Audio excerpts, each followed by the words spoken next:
farsën zgjedhore të 11 majit. Tashmë ka nisur edhe rrugën e saj ligjore ku është kërkuar pra edhe pavlefshmëria e rezultateve zgjedhore të publikuara nga Komisioni Qendror i Zgjedhjeve i fundit. Është rasti i Beratit dhe sigurisht për të marrë informacionet e asaj se si po vepron juridikisht Partia Demokratike për të kërkuar pavlefshmërinë e procesit zgjedhor të 11 majit. Kam kënaqësinë të kem një komunikim Frans Nurin, profesues ligjor i Partisë Demokratike në Komisionin Qendror të Zgjedhjeve. Nuri, ju përshëndes.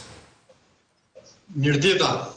Atëherë, Partia Demokratike dhe ligjërisht, jo vetëm publikisht, ka nisur që të kundërshtoj farsën zgjedhore të 11 majit. Çfarë po ndodh dhe si po organizohet Partia Demokratike ligjërisht në KAS për të kundërshtuar këtë vendim dhe çfarë kërkon saktësisht?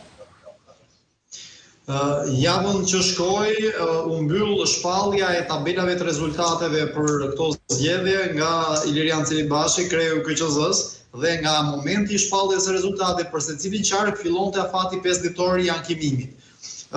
Prandaj ne nisëm me qarkun e kupsit të ankimimin, për shkak se ishte rezultati i parë që u shpall në kohë dhe duhej kapur dhe afati i përkatës për ankimimin. Më pas, rezultatet e tjera ishin Berati, Korça, Dibra dhe Shkodra.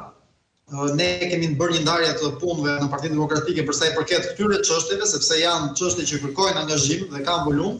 Dhe unë mund t'ju them që përpara pak minutash depozituam, si kundër ju e thatë, në protokollin e KQZ-s ankimimi për Beratin, qarkun e Beratit, ku njësoj si për rastin e Kupsit kërkojnë pavlefshmërinë totale të zgjedhjeve të gjithë qarkun përkatës dhe përsëritjen e tyre si pasojë e konstatimit të pavlefshmërisë së zgjedhjeve.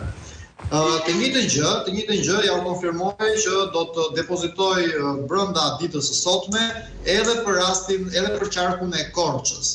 Jemi duke përfunduar edhe aty ankimimin përkatës. Ajo që ne kërkojmë është që të konstatohet dhe të provohet farsa elektorale. Pra, shumë qytetarë, pjesa më e madhe e opozitarëve po dhe shumica e qytetarëve shqiptarë, besoj unë, janë të vetëdijshëm që 11 maj nuk pati zgjedhje. Por ato më së pakti ishin votime në kuptimin që kishim të bënim me një farsë elektorale, e cila përfshin çdo lloj tjetërsimi vote, manipulimi vote, që mund shprehet me fjalë tjera.